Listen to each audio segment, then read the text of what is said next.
الحمد لله الذي أنزل على عبده الكتاب ولم يجعل له عوجا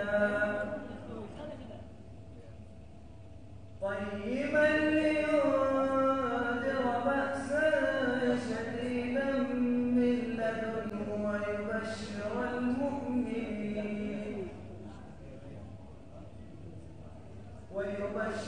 المؤمنين الذين يعملون الصالحات أن لهم أجرا حسنا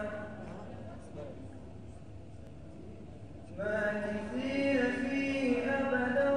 وينذر الذين قالوا اتخذ الله ولدا ما لهم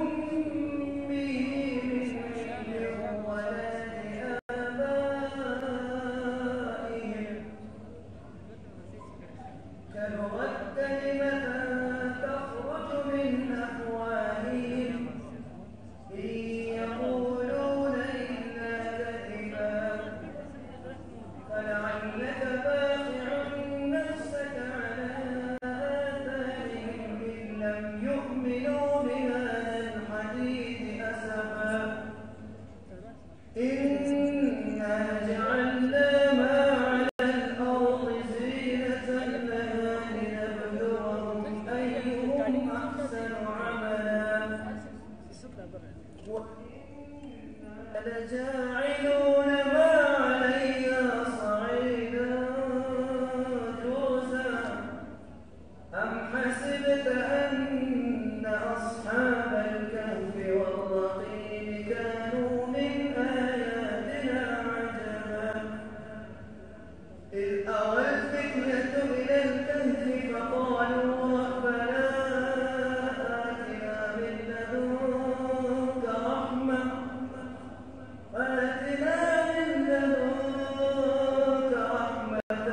وهيئ لنا من أمرنا رشدا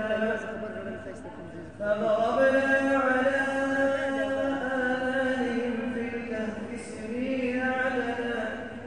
ثم بعثناهم لنعلم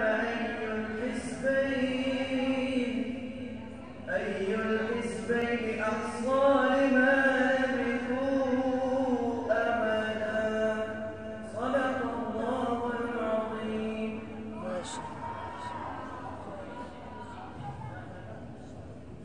شو دخسن كاري سادي ما شاء الله ولي زلزال تشولي دي ده ما يتنجد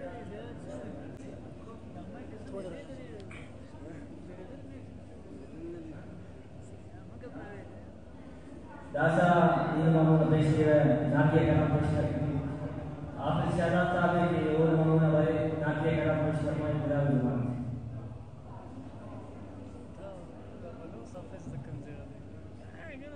بسم الله الرحمن الرحيم